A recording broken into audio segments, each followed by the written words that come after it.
Start.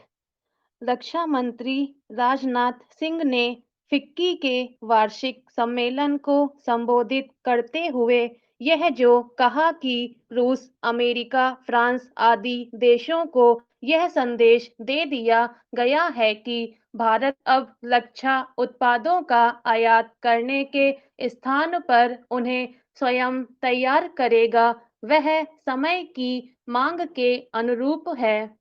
एक ऐसे समय जब देश को आत्मनिर्भर बनाने की पहल हो रही है, तब यह आवश्यक ही नहीं, अनिवार्य है कि रक्षा क्षेत्र में भी आत्मनिर्भरता हासिल की जाए।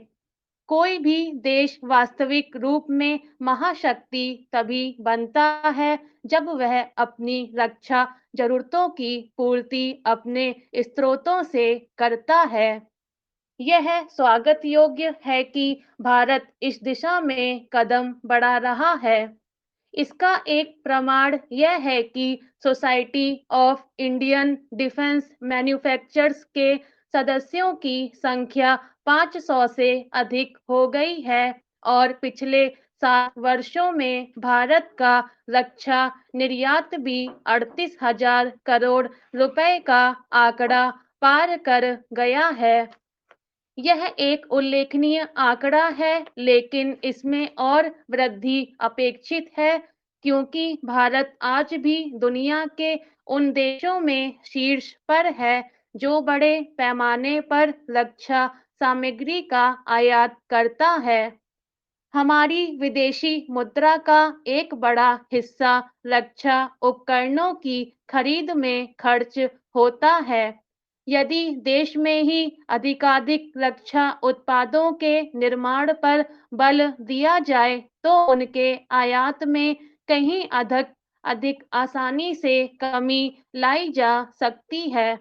यह काम इसलिए किया जाना चाहिए क्योंकि कई बार तमाम विदेशी मुद्रा खर्च करने के बाद भी हमारी सेनाओं को आवश्यक रक्षा सामग्री समय पर नहीं मिल पाती।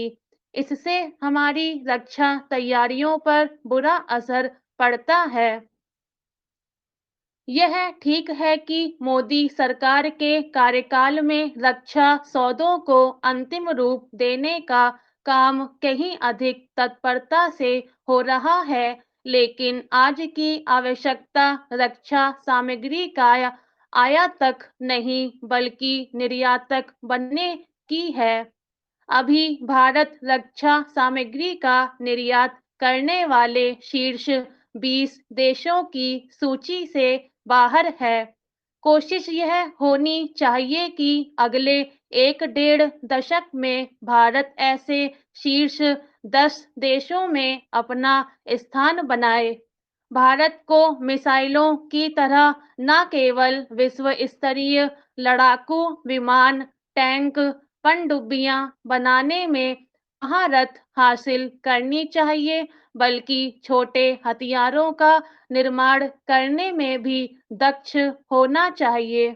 चूंकि इस उद्देश्य की पूर्ति निजी क्षेत्र के सहयोग से ही संभव है, इसलिए रक्षा मंत्री की ओर से निजी क्षेत्र की कंपनियों को इसके लिए प्रोत्साहित करना आवश्यक था कि वे जर्मनी की तर्ज पर रक्षा सामग्री बनाने वाले औद्योगिक ढांचे को तैयार करें।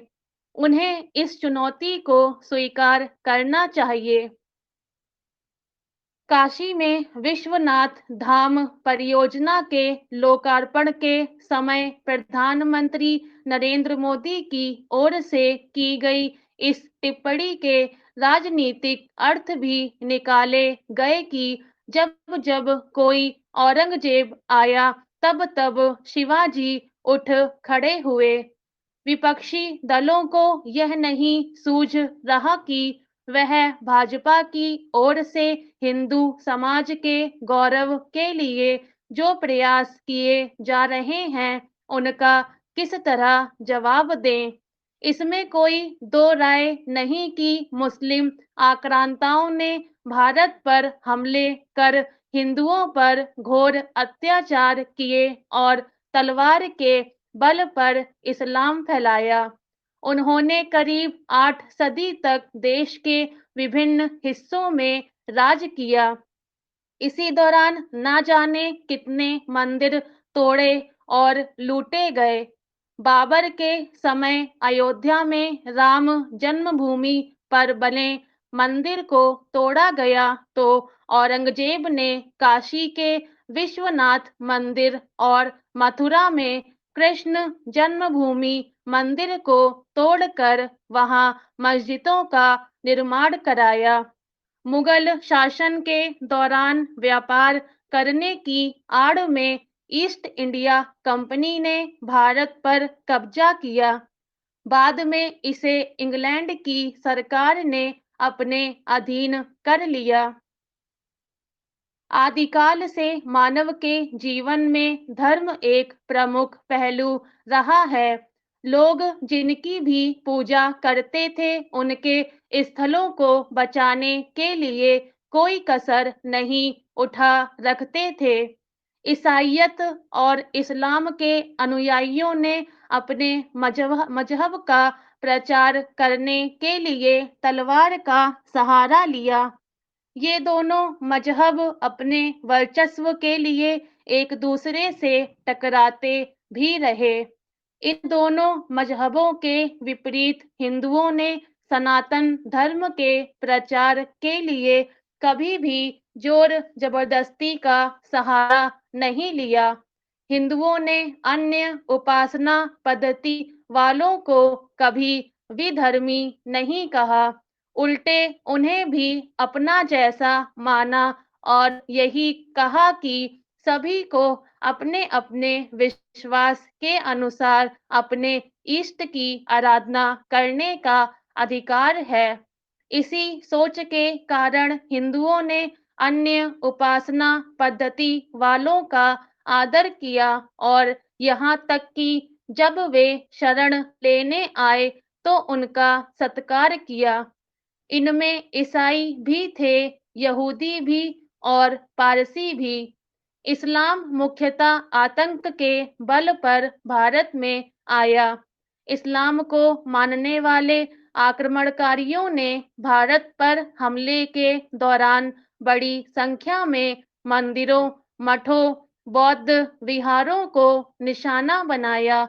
इन आक्रमणकारियों के ऐसे ही रवैये के कारण हिंदुओं ने उन्हें अपने शत्रु के रूप में देखा और उनसे लगातार संघर्ष किया। इस्लामी हमलावरों की ओर से मंदिरों में बड़े पैमाने पर जो तोड़-फोड़ की गई, उसके कारण ही हिंदुओं और मुसलमानों के बीच एक खाई पैदा हुई। अंग्रेजों ने अपना हित साधने के लिए इस खाई को और चौड़ा किया। स्टॉप।